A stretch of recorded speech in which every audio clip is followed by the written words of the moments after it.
Құрметті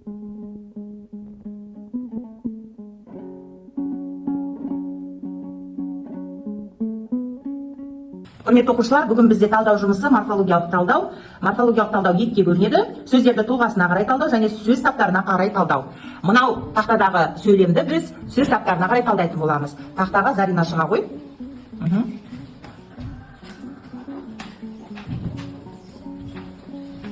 Я дауыстап талдаймыз.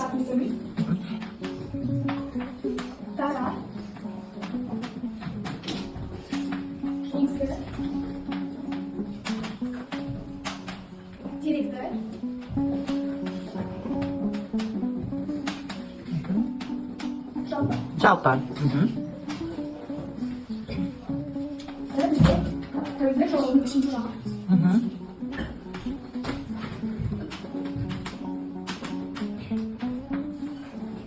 Балалар қоса жазып отырамыз.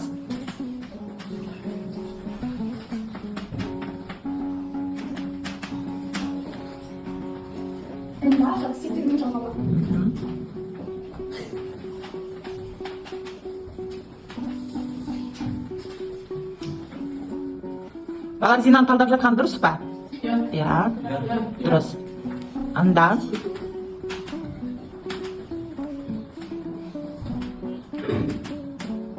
жазамыз.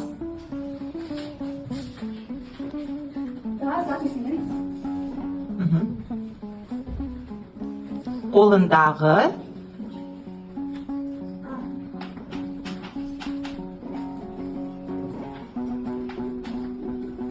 қандай елусер? Қолындағы не болады? Зат есімнен сын есім туып кетті. Яғни зат есімнен сын есім туып кетті, зат есімнен.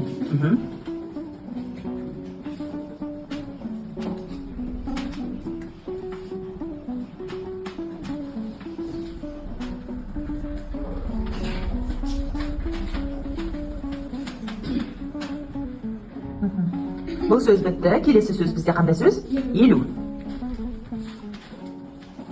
Елу бізде есепті қарасаңыз. Яғни сан есім болады, сан есімнің ішіндегі қай түрі? Есептік. Құрамына қарай күрделі ма, дара ма? Дара. Яғни бір негіз түбірден тұр, иә?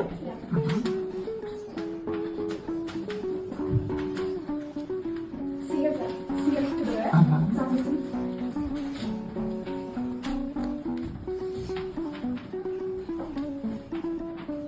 İçinde dara bu. Негізі. Иә. Деректі. Және жалпы.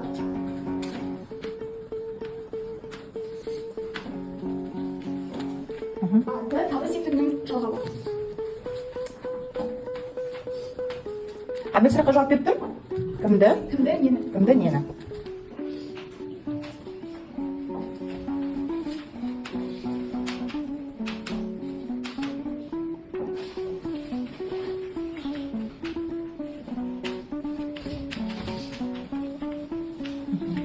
Енді, Зина, маған ауызша айтып бере қойшы, 150-ге. 150-ге 150 түбірі есептік күрделі сан есім. Ал е бары септігінің жалғауы. Жетпік деген сөздің чек түбірі етістік. Етістік өзінің ішінде дара көзінің бөлінеді. Соның ішінде дара және сал. Кіз өзгелік етістің жалғау жұрнағы. Ал ген есімшенің жұрнағы. Колхозшылар колхоз түбірі зат есім ш зат есімнен зат есім тудырушы жұрнағы. Ла көптік жалғаудың түрі. Балалар дұрыс қой. Енді осы талдауды жақсылап барлығымыз дәптерімізге қондырып жазып аламыз, кезек-кезек талдайтын боламыз. Қаны бастаңдар.